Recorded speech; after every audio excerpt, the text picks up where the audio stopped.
जय हिंद दोस्तों, मैं कन्हैया कुमार एक बार फिर से आपका जीके प्लान पे स्वागत करता हूं। प्राचीन इतिहास का आज हम लोग गुप्त काल देखेंगे लोग। तो चलिए स्टार्ट किया जाए। तो देखिएगा सबसे पहले कि इसका थोड़ा सा सामान्य जानकारी यानी बेसिक थोड़ा सा देख लिया जाए।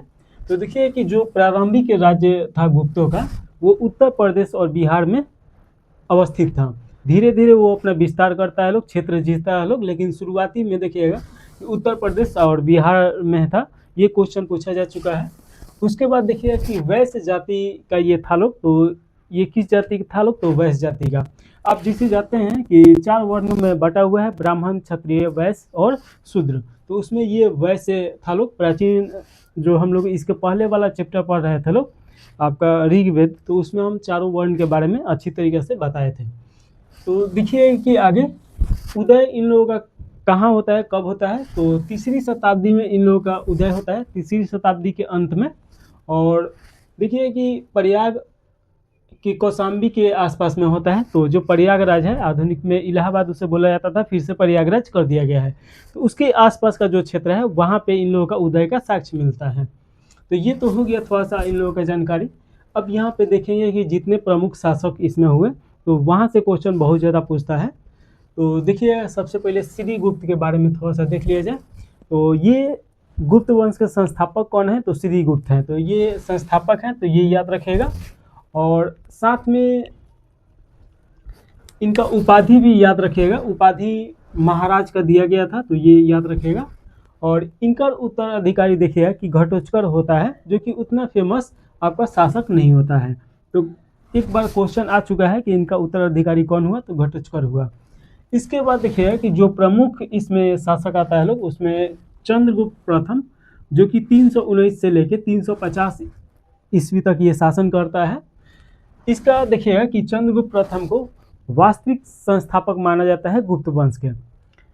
और देखिए कि 319 ईस्वी में ये अपना राजा अभिषेक कराता है। यानी कि जैसे कि कोई भी राजा जब कोई युवराज जब राजा बनता है लोग, तो राजा अभिषेक कराया जाता है। उसी प्रकार इसका राजा अभिषेक होता है 319 ईस्वी में। और इस उपलक्ष्य में ये एक संवत चलाता है, जो कि गुप्त संवत के नाम से ये फेमस है। तो आपसे क्वेश्चन पूछा जा सकता है कि गुप्त संवत कब चलाया गया? तो 319 ईस्वी में किसने चलाया? तो चंद्रगुप्त प्रथम ने चलाया। उपाधि का बात किया जाए तो महाराजा धीराज का उपाधि ये लेता है। इसके बाद अगर देखा जाए क्षेत्र विस्तार के लिए, तो ये क्षेत्र विस्तार के लिए विवाह नीति अपनाता है। और विवाह नीति में आप देखिएगा कि लिच्छवी की राजकुमारी, जो कि कुमार देवी रहती हैं, इनसे ये विवाह करता है। और इस प्रकार इसका क्षेत्र विस्तार होता है। ये कहाँ से जानकारी मिला है? तो प्रयाग स्तंभ से ये जानकारी मिलता है। और प्रयाग स्तंभ में ही देखिएगा कि इसे लिच्छवी दोहित के नाम से जाना गया है। तो ये क्वेश्चन बार बार पूछता है कि लिच्छवी दोहित किसको बोला गया है? तो चंद्रगुप्त प्रथम को बोला गया है। तो ये आप याद रखिएगा। इसके बाद देखिएगा समुद्रगुप्त को अपना उत्तराधिकारी बना देता है और ये स्वयं संन्यास धारण कर लेता है। इसके बाद देखिए इसका जीवन यहीं पे समाप्त हो जाता है। इसके बाद हम लोग समुद्रगुप्त के बारे में देखेंगे लोग। समुद्रगुप्त देखिएगा कि 350 ईस्वी से लेकर 375 ईस्वी तक ये शासन किया है। अब एक चीज़ समझिए कि जैसे हम लोग राजा के बारे में पढ़ते हैं लोग, तो बहुत सारे राजा का उनका ईस्वी नहीं दिया रहता है, क्योंकि कहीं से उनका स्रोत नहीं पता चलता है। लेकिन जिसका दिया है तो वहाँ से क्वेश्चन आने का संभावना बना रहता है। भारत का नेपोलियन इसे कहा जाता है। तो समुद्रगुप्त को भारत का नेपोलियन कहा जाता है। और ये भी क्वेश्चन पूछता है कि समुद्रगुप्त को भारत का नेपोलियन किसने कहा पहली बार, या किसने उपाधि दिया? तो विसेंट स्मिथ। और स्मिथ को तो आप जानते ही हैं कि इतिहास के पिता भी बोले जाते हैं स्मिथ। उपाधि का अगर बात किया जाए तो अश्वमेघ करता, इसने अश्वमेघ यज्ञ कराया था। अश्वमेघ यज्ञ क्या है? तो ये भी ऋग्वैदिक काल जब हम लोग पढ़ रहे थे लोग, तो उसमें वाजपेयी यज्ञ, अश्वमेघ यज्ञ और यज्ञ के बारे में हम लोग देखते थे लोग 4-5। अश्वमेघ यज्ञ हुआ करता था जिससे कि एक घोड़ा छोड़ दिया जाता था, उस पर अपना नाम पता लिखे, और वो घोड़ा जहाँ तक जाता था वो क्षेत्र उस राजा का हो जाता था जो अश्वमेघ यज्ञ कराता था।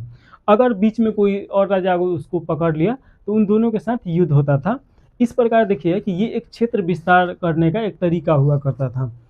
इसके बाद देखेंगे दरबारी कवि। तो दरबारी कवि में देखिए कि हरिसेन बहुत ज़्यादा फेमस है।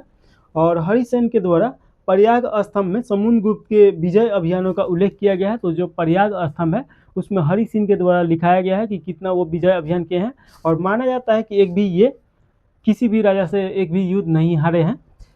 इसके बाद देखिए कि ये एक बहुत बड़े संगीत प्रेमी भी थे। समुद्रगुप्त देखिए कि संगीत प्रेमी भी थे, और ये कैसे पता चलता है, तो उनके चित्र और सिक्कों पर बीना बजाते हुए उनके जो चित्र है उससे ये पता चलता है कि संगीत प्रेमी भी होंगे। तो ये याद रखिएगा कि बीना बजाना भी इनको आता था। इसके बाद थोड़ा सा देखिएगा कि अशोक का प्रयाग अभिलेख जहांगीर द्वारा इलाहाबाद लाया गया और अकबर के समय में लाया गया। थोड़ा सा ये कंसेप्ट समझिए। माना जाता है कि अशोक का जो अभिलेख था समुद्रगुप्त के द्वारा कौशाम्बी से लेके इलाहाबाद लाया गया, यानी कि प्रयाग में लाया गया। और देखिए कि जो यहाँ लाया गया ये माना जाता है, लेकिन ये कंसेप्ट कहीं कहीं पे गलत दिया रहता है, मतलब कहीं बहुत जगह अलग अलग दिया है। तो जहाँ से क्वेश्चन पूछता है वो हम लोग देखेंगे लोग कि अशोक का प्रयाग अभिलेख जहांगीर द्वारा लाया जाता है और किसके शासनकाल में, तो अकबर के शासनकाल में। ये क्वेश्चन बार बार पूछता है, तो ये जरूर याद रखिएगा कि जहांगीर उस समय शासक नहीं बना था, सेनापति होगा।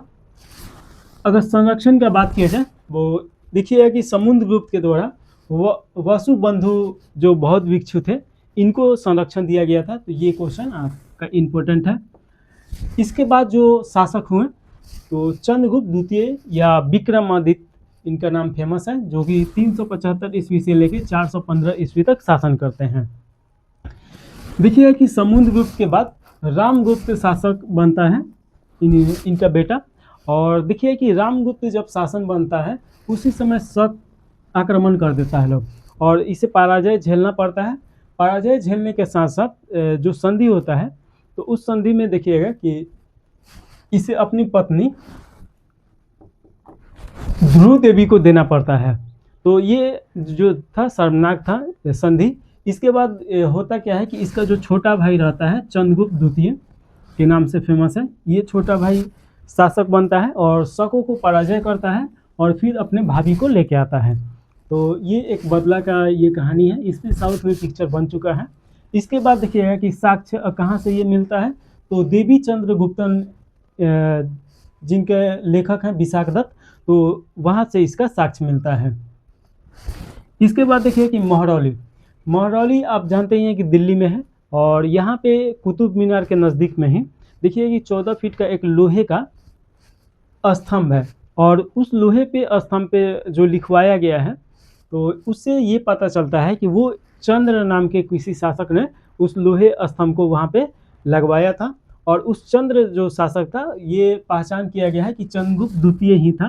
तो ये आप थोड़ा सा याद रखिएगा। शासन विस्तार ये भी विवाह नीति अपनाता है, और उसमें देखिएगा कि अपनी खुद विवाह करता है कुमार कुबेर नाग से। ये आपका नागवंश की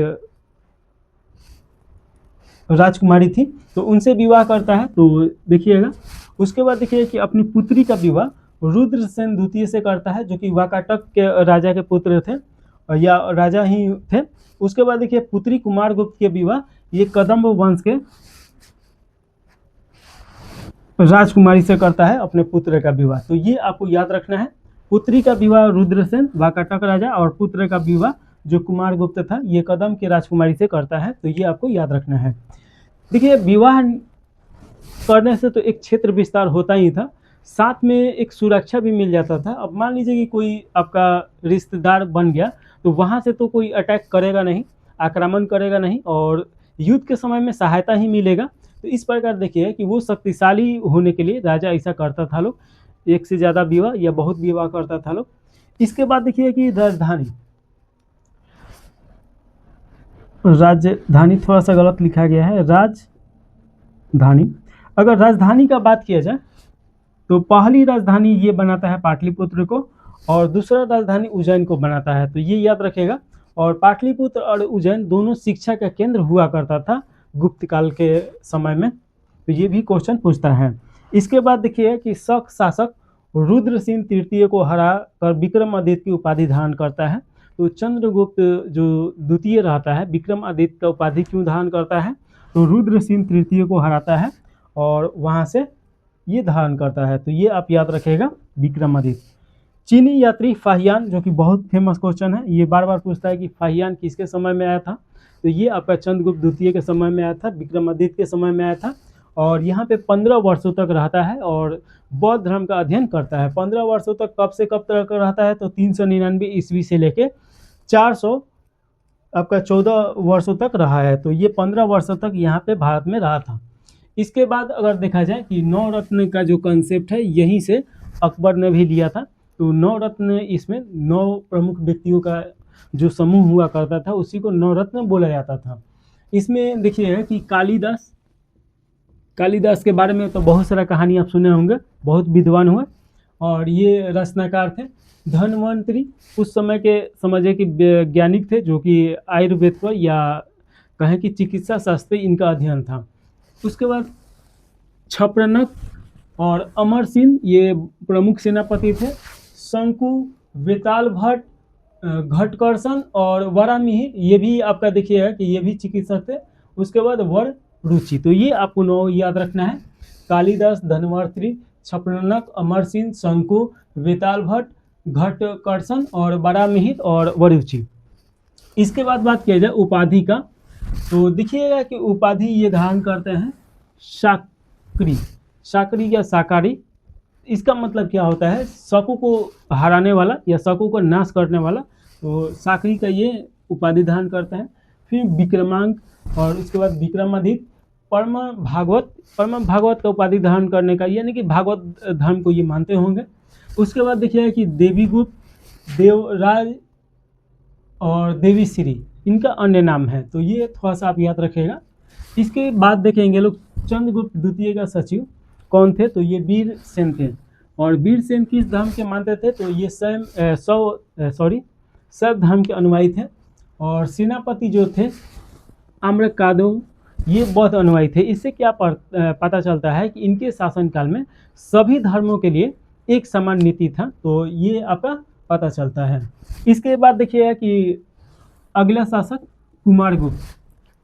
कुमारगुप्त प्रथम, और इसे कुमारगुप्त प्रथम को ही महेंद्र द्वितीय के नाम से भी जाना जाता है, जो कि 415 से लेकर 455 ईस्वी तक शासन करते हैं।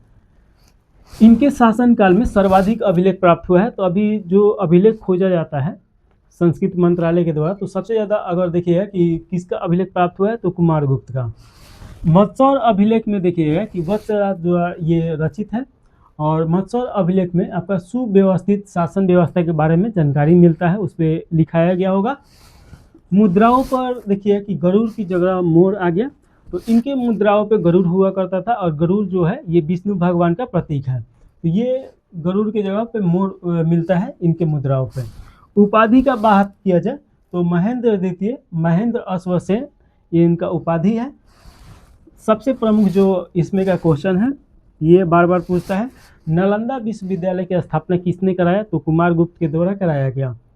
और नालंदा विश्वविद्यालय जो है, ये तो जानते हैं कि बौद्ध धर्म के लिए ये शिक्षा केंद्र था। इसे ऑक्सफोर्ड ऑफ महायान के नाम से भी जाना जाता है। महायान ये बौद्ध धर्म का ही एक अनुयायी अंग है। तो ये आपको याद रखना है। पुष्पमित्र जातियों को इसने हराया था, कुमारगुप्त के द्वारा पुष्पमित्र जातियों को हराया गया था। तो ये क्वेश्चन पूछता है। इसके बाद स्कंदगुप्त के बारे में पढ़ा जाएगा, तो इसको मिटा के और लिखते हैं ताकि स्कंदगुप्त के बारे में एक बार में पढ़ने में ज़्यादा अच्छा रहेगा। तो सबसे पहले आप थोड़ा सा रिवीजन कर लीजिए। तो देखिए कि जो गुप्त वंश है, इसका प्रारंभिक राज्य उत्तर प्रदेश और बिहार के क्षेत्र में मिलता है, वहाँ से विस्तार करता है लोग प्रमुख। और इसके संस्थापक सिद्धिगुप्त हैं। इसके बाद प्रमुख अगर देखिएगा तो चंद्रगुप्त प्रथम शासक हुए। और देखिएगा कि गुप्त संबंध इसी के शासनकाल में चलाया गया था। उसके बाद विवाह नीति अपनाते हैं और लिच्छवी दोहित के नाम से ये जाने जाते हैं। समुद्रगुप्त भारत का नेपोलियन, एक भी युद्ध नहीं हारे हैं। उसके बाद देखिए कि ये अश्वमेध यज्ञ करता, और ये कविराज के नाम से भी जाने जाते हैं। इसके बाद अशोक का प्रयाग स्तंभ किसने लाया, तो जहांगीर के द्वारा लाया गया और अकबर के समय में लाया गया। इनके संरक्षण में वसुबंधु था, तो ये आप याद रख सकते हैं। इसके बाद चंद्रगुप्त द्वितीय, जब भी आप पढ़िए तो सबसे पहले क्या कीजिए, तो उसमें का जो प्रमुख राजा है जहाँ से पढ़ना है, तो उस शासक का क्रम याद कर लीजिए, तो कन्फ्यूजन आपका नहीं होगा। तो चलिए इसके मिटा के और फिर से पढ़ा जाए। तो आगे देखिएगा कि स्कंदगुप्त के बारे में देखा जाए। जो कि 455 ईस्वी से लेकर 467 ईस्वी तक ये शासन करते हैं। इनका भीतरी अभिलेख जो सबसे ज़्यादा फेमस है, भीतरी अभिलेख आपका एमपी में पड़ेगा, यानी कि मध्य प्रदेश में, के अनुसार देखिएगा कि पहला हुन आक्रमण इसी के समय में हुआ था। तो ये याद रखिएगा कि पहला हुन आक्रमण गुप्त के किस शासक में हुआ था, तो स्कंदगुप्त के शासन में हुआ था, और स्कंदगुप्त हुनों को हरा देते हैं। उसके बाद देखिएगा कि जूनागढ़ अभिलेख जो हुन को हराया और हुनों को मलेच कहा। तो जूनागढ़ अभिलेख में ये मिलता है कि हुनों को हराने वाले शासक कौन हुए, स्कंदगुप्त, और उन्हें क्या उपाधि देते हैं, तो हुनों को मलेच बोलते हैं। इसने बृहद शैली के सिक्के जारी किए। तो ये क्वेश्चन पूछता है कि बृहद शैली के सिक्के किसने जारी किए, तो स्कंदगुप्त के द्वारा जारी किया गया। उसके बाद देखिए कि सुदर्शन झील के जीवन उद्धार के लिए चक्रपाली को नियुक्त किया जाता है, और साथ में सुदर्शन झील के पास में ही एक विष्णु मंदिर का निर्माण किया जाता है। सुदर्शन झील वही झील है जो चंद्रगुप्त मौर्य के द्वारा बनवाया जाता है, जो कि गुजरात में है। और देखिए कि यहाँ पे एक नया चीज़ क्या मिलता है कि एक विष्णु मंदिर का निर्माण स्कंदगुप्त के द्वारा बनाया जाता है। थोड़ा सा इसमें देखेंगे लोग कि 467 ईस्वी में सोंग, जो कि चीनी शासक था सोंग, इसके दरबार में ये राजदूत भेजते हैं। तो ये भी याद रखिएगा कि स्कंदगुप्त के द्वारा सोंग के दरबार में राजदूत भेजा गया था। इसके बाद हम विविध देखेंगे या एग्जाम पॉइंट कहिए, जहाँ से क्वेश्चन सबसे ज़्यादा आता है। तो देखिए कि बुद्ध गुप्त के द्वारा नालंदा महाविश्वविद्यालय को दान किया गया। तो पैसा भूमि दान किया गया होगा, तो ये आपका किसी न किसी अभिलेख पे मिला है, तो ये याद रखिएगा। उसके बाद आपसे क्वेश्चन पूछ सकता है कि गुप्त वंश का अंतिम शासक कौन था, तो आपका विष्णुगुप्त तृतीय इसका अंतिम शासक रहता है, तो ये याद रखना है। और देखिए कि भानुगुप्त जो अभिलेख है, भानुगुप्त का एरन अभिलेख, जो कि एमपी में पड़ेगा, यहाँ से पहली बार सती प्रथा का साक्ष्य मिला है। सती प्रथा का मतलब क्या होता है, तो जैसे कि देखिएगा कि एक ये प्रथा चलते आ रहा था कि जब किसी का पति मरता था किसी महिला का, तो वो भी साथ में पति के साथ में चिता पे बैठ जाती थी और साथ में जल के वो अपना जान दे देती थी, तो उसी को सती प्रथा बोला जाता है। तो ये याद रखिएगा कि सबसे पहले साक्ष्य इसका कहाँ मिला है, तो एरन अभिलेख में मिला है। कुमार मातेम ये एक पद हुआ करता था, जो कि सबसे बड़े अधिकारी को ये पद दिया जाता था। प्रादेशिक इकाई, प्रादेशिक इकाई में देखिएगा तो सबसे पहले देश आएगा, और देश के जो शासक होते थे उन्हें गुप्तना बोला जाता था। उसके बाद देश के बाद प्रांत, यानी कि जैसे राज्य होता है, देश के बाद राज्य होता है, तो वही हो जाएगा प्रांत या भुक्ति। इसके शासक को उपरिक बोला जाता था, और इसके नीचे जैसे जिला होता है, तो वैसे ही विषय होता था, और विषय या जिला, इसके शासक को विषयपति के नाम से जाना जाता था। और सबसे छोटी इकाई जो कि ग्राम हुआ करता था, और ग्राम के समूह को पीठ के नाम से जाना जाता था। तो ये क्वेश्चन सभी पूछा जा चुका है कि विषय के जो शासक थे उन्हें क्या बोला जाता था, तो विषयपति। और ग्राम सभा का मुखिया को क्या बोला जाता था, तो ग्रामिक बोला जाता था। तो ये इतना याद रखना है, एक दो बार इसे लिखिएगा पढ़िएगा तो याद हो जाएगा। दंडासिक या दंडा अधिकारी अभी भी होता है, तो ये पुलिस विभाग का मुख्य अधिकारी हुआ करते थे लोग, तो ये याद रखना है। अब गुप्त काल में देखेंगे लोग कि गुप्त काल का अर्थव्यवस्था, तो सबसे पहले कृषि ही प्रमुख अर्थव्यवस्था था उस समय का, और सबसे पहले कृषि के बारे में देखा जाए तो देखिएगा कि भूमि पर मुख्यतः राजा का अधिकार होता था, यानी कि जो भूमि होता था कृषि वाला भूमि, तो वो राजा का अधिकार में होता था। लेकिन किसान बहुत सारे होते थे लोग, तो वो देखना है हम लोग को। देखिए कि बृहद संहिता में 3 फसल साल में होते थे लोग, यानी कि उगाया जाता था, और ये अधिकांशतः वर्षा पे निर्भर था। तो उस समय तो छोड़ दीजिए, अभी भी जो भारत का अधिकांश फसल है वर्षा पे ही निर्भर है। हालांकि नहर भी देखने को उस समय मिला है, लेकिन वर्षा पे ज़्यादा निर्भर हुआ करता था। इसके बाद देखिएगा कि अमरकोश एक पुस्तक है, जिसमें 12 प्रकार के भूमि के बारे में दिया गया है, और ये 12 प्रकार में से जो 3, 4 या 5 के आसपास में जो जहाँ से क्वेश्चन आता है भूमि, वो देख लिया जाए। देखिए क्षेत्र, जो क्षेत्र बोला जाता था भूमि के, ये खेती के लिए उपयोगी हुआ करता था, तो ये याद रखिएगा। वास्तु, ये आपका वास करने लायक भूमि हुआ करता था, यानी कि जहाँ पे नागरिक रहता था लोग। खील, ये ऐसा भूमि था जो जोती नहीं जा सकती थे, उर्वरस भूमि था, तो ये ऐसा भूमि को बोला जाता था। अपरहत अपरहत भूमि जो परती भूमि हुआ करता था। परती और उर्वरस भूमि में बहुत अंतर है। खिल ऐसा भूमि है जहाँ पे खेती नहीं हो सकता है, और ये अपरस यहाँ पे खेती हो सकता है लेकिन परती छोड़ दिया जाता है, 3-4 साल नहीं बोया जाता है, उस भूमि को परती बोला जाता है। गोचर गोचर पशुओं के चारा युग भूमि हुआ करता था, तो ये आप जरूर याद रखिएगा। इसमें गोचर से क्वेश्चन आ चुका है, खिल से आ चुका है, अपरह से आ चुका है, तो ये तीनों से आ चुका है। कर व्यवस्था अगर देखेंगे लोग तो 1/4 से लेके 1/6 भाग तक ये कर व्यवस्था था। और किसान देखिएगा कि दोनों तरीका से कर देता था लोग, यानी कि हिरण्य देखिएगा तो ये नगद कर हुआ करता था, और वहीं पे में देखिएगा तो ये आपका अन्न इसमें दिया जाता था। ये दोनों से भी क्वेश्चन पूछा जा चुका है बीपीएससी में। प्रमुख कर का अगर बात किया जाए तो भाग हुआ करता था। भाग यानी कि भूमि का उपज का 1/6 से लेकर 1/4 तक देना होता था। भोग मतलब कि राजा के दैनिक जीवन के लिए कर दिया जाता था। जैसे कि आज भी देखिएगा कि बहुत सारा कर होता है, वैसे ही उस समय भी बहुत ज़्यादा कर हुआ करता था। उद्रंग उद्रंग ये आपका अस्थायी कृषकों पर लगाया जाता था, और उपारी ये आपका अस्थायी कृषक पे लगाया जाता था। तो ये दोनों जरूर याद रखिएगा। भूतावात, ये भूतावात प्रत्यय ये आपका विदेशी वस्तुओं पे कर लगाया जाता था, यानी कि इम्पोर्ट ड्यूटी जो हम लोग आधुनिक में बोलते हैं लोग, वही चीज़। और शुल्क जो होता था सीमा पे लगाया जाता था या बिक्री पे लगाया जाता था। ये आप जरूर याद रखिएगा। सौलिक, सीमा शुल्क या भूकर अधिकारी ये हुआ करते थे लोग। महाक्षत्रपटिक ये आपका देखिए कि लेखा जोखा अधिकारी हुआ करते थे लोग। इसके बाद हम लोग देखेंगे कि गुप्तकालीन साम्राज्य का जो वर्ण व्यवस्था या स्त्री का कैसा उस समय था परिस्थिति, तो इसके बारे में देखा जाए तो सबसे पहले वर्ण व्यवस्था देखिए। तो वर्ण व्यवस्था यहाँ पे 4 भागों में बटा हुआ था, जिसमें आप देखिए कि क्षत्रिय, उसके बाद ब्राह्मण हो जाएगा, वैश्य हो जाएगा, और फिर शूद्र हो जाएगा। तो इन 4 वर्णों में, तो इसके बारे में तो डिटेल में हम आपको पढ़ा चुके हैं ऋग्वैदिक काल में, तो यहाँ पे डिटेल में नहीं पढ़ाएंगे। तो यहाँ पे देखिए कि 4 वर्ण जो था पूर्व ऋग्वैदिक काल में हम लोग देखे थे लोग कि ये जन्म आधारित नहीं था, कर्म आधारित था। यानी कि कोई भी अगर जन्म लेता है तो वो उसके बाद उसका इंटरेस्ट किस में है। अगर वो देश की रक्षा के लिए काम करेगा तो क्षत्रिय में चला जाता था। अगर वो देश की पढ़ाई लिखाई शिक्षा विभाग के यानी शिक्षा में काम करता था तो वो ब्राह्मण में, और जो व्यापार करता था वो वैश्य, और शूद्र हुआ करता था तीनों का सेवा करने वाला। तो यहाँ पे देखिएगा कि यहाँ पे आपका जन्म आधारित हो जाता है, कर्म आधारित नहीं रहता है, जन्म आधारित यहाँ पे वर्ण व्यवस्था हो जाता है गुप्त काल में। उसके बाद देखिए कि फाहियान से क्वेश्चन जरूर पूछता है।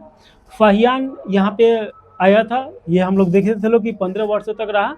और यहाँ पे देखिए कि फाहियान के अनुसार अस्मृत वर्ण था, यानी कि जिस छुआछूत वाला जो वर्ण है, यानी कि जिससे कोई छुआना नहीं चाहता था, तो ऐसा वर्ण को ये देखिएगा कि अंत्यज और चंडाल के नाम से ये बोला है, अपनी किताब में लिखा है, तो ये याद रखिएगा।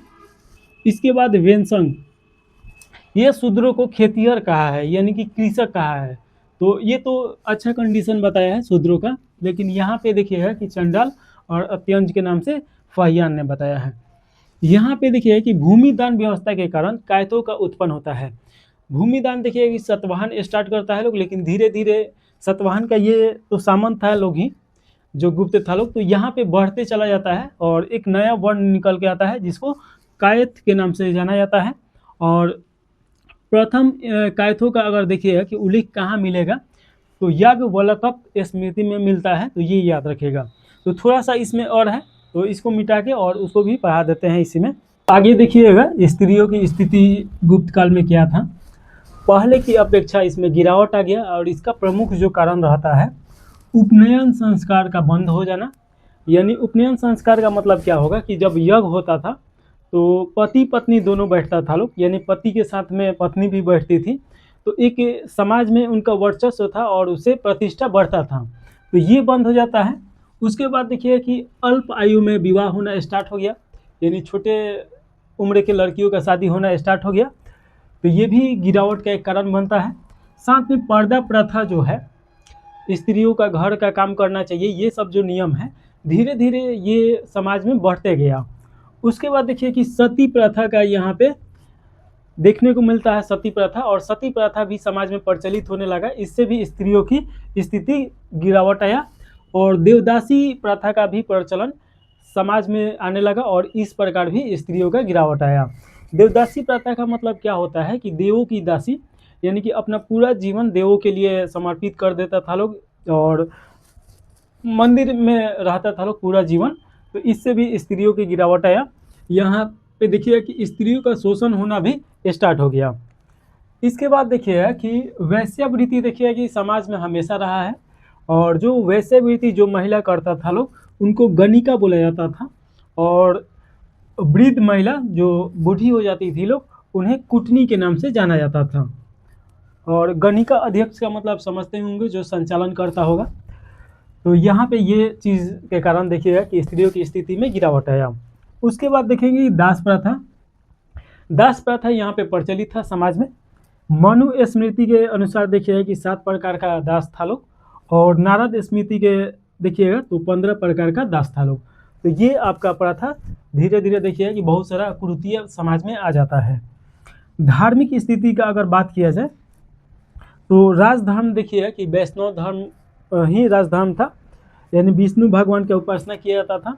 और गरुड़ देखिए कि राजकीय चिन्ह था, झंडा के ऊपर भी गरुड़ का ही चित्र बनाया गया था। माना जाता है कि गरुड़ विष्णु भगवान का सवारी है। देखिए कि हिंदू धर्म में 3 बदलाव हैं, और बदलाव क्या क्या आता है कि मूर्ति का उपासना यहाँ पे केंद्र बन गया। पहले देखिए कि मूर्ति का उपासना केंद्र नहीं था, लेकिन यहाँ पे प्रमुख केंद्र मूर्ति का उपासना बन गया। देवताओं का मूर्ति और देवियों का मूर्ति यहाँ पे बनना स्टार्ट हो गया, और उसका उपासना बहुत ज़्यादा समाज में बढ़ गया। इसके बाद देखिए कि यज्ञ का स्थान उपासना ने ले लिया, यानी कि जो यज्ञ होता था पहले, और यज्ञ में जो आहुति दिया जाता था, अब क्या हो गया कि यहाँ पे मूर्ति बना के मंदिर में पूजा होना स्टार्ट हो गया। तो इससे यहाँ पे यज्ञ का जो प्रभाव था वो लगभग खत्म हो गया। इसके बाद देखिए कि वैष्णव धर्म और शैव धर्म का समन्वयन हो गया, यानी कि आपस में इन दोनों का मिलावट हो गया, और दोनों साथ में समन्वयन हो गया। समन्वयन का मतलब मिलावट नहीं होता है, आपस में घनिष्ठता से बंध जाना होता है। तो यहाँ पे देखिएगा कि समन्वयन हो गया। इसके बाद देखिएगा कि यहाँ पे मंदिर तो निर्माण होने लगा, और गुप्त काल का सबसे महत्वपूर्ण मंदिर का बात किया जाए या उसका नमूना का बात किया जाए तो देवगढ़ का 10 अवतार मंदिर है, जो कि यूपी में पड़ेगा। तो ये जरूर याद रखिएगा कि गुप्त काल का ये उत्कृष्ट नमूना था। और देखिए कि गुप्त काल को स्वर्ण युग के नाम से भी जाना जाता है। स्वर्ण युग के नाम से क्यों जाना जाता है, तो देखिए कि यहाँ पे निर्माण काल बहुत ज़्यादा होता है, तो ये आप याद रखिएगा। बाघ गुफा जो कि एमपी में पड़ेगा, इसका निर्माण होता है इस समय। और साथ में मंदिर बनाने के कला, नया नया कला आता है, नागर शैली, बेसर शैली, ये तो धीरे धीरे और ज़्यादा उन्नति होना स्टार्ट हो जाता है। VBI क्वेश्चन थोड़ा सा देख लिया जाए, जो बार बार क्वेश्चन पूछा गया है। देखिए कि राजकीय और राजभाषा गुप्तों का क्या था, तो संस्कृत था राजभाषा। आर्यभट्ट इसी समय पैदा लिए थे, और आर्यभट्ट के द्वारा कुछ सिद्धांत दिया गया था। आर्यभट्ट ये जो किताब है उसमें देखिए कि पृथ्वी गोल है और वो अपने धुरी पे घूमती है, आर्यभट्ट के द्वारा ये बताया गया। इसके साथ में देखिए कि शून्य की खोज किया गया, और वर्गमूल घनमूल निकालने की विधि आर्यभट्ट के द्वारा दिया गया, और साथ में साइन जिसे हिंदी में जया बोला जाता है, उसका सिद्धांत भी आर्यभट्ट के द्वारा दिया गया। इसी क्रम में देखिए कि ब्रह्मगुप्त इसी कालखंड के हैं, इनके द्वारा चतुर्भुज का क्षेत्रफल और विकर्णों की लंबाई ज्ञात करने की विधि बताया गया, और शून्य का प्रयोग यहाँ पे, और साथ में द्विघात समीकरण का हल करने का जो नियम है वो इनके द्वारा बताया गया। सुश्रुत के बारे में अगर देखा जाए तो ये शल्य चिकित्सा के पिता बोले जाते हैं, यानी कि प्लास्टिक सर्जरी का पिता बोले जाते हैं। उस समय भी प्लास्टिक सर्जरी होता था, जो कि बताया गया है सुश्रुति के द्वारा। और देखिए कि 121 प्रकार के शल्य उपकरण इनके द्वारा बताया गया है, यानी कि ऑपरेशन करने वाला। तो प्लास्टिक सर्जरी भी होता था और ऑपरेशन किसी चीज़ का किया जाता था, तो 121 प्रकार के शल्य उपकरण भी इनके द्वारा बताया गया है। वराहमिहिर देखिएगा, ये भी उस समय थे। पंच सिद्धांतिका इनके द्वारा ये दिया गया है, एक किताब लिखा गया है और ये ज्योतिषी विद्या से संबंधित है। तो ज्योतिषी विद्या यहाँ पे अच्छी तरीक़े से बढ़ना स्टार्ट हो जाता है।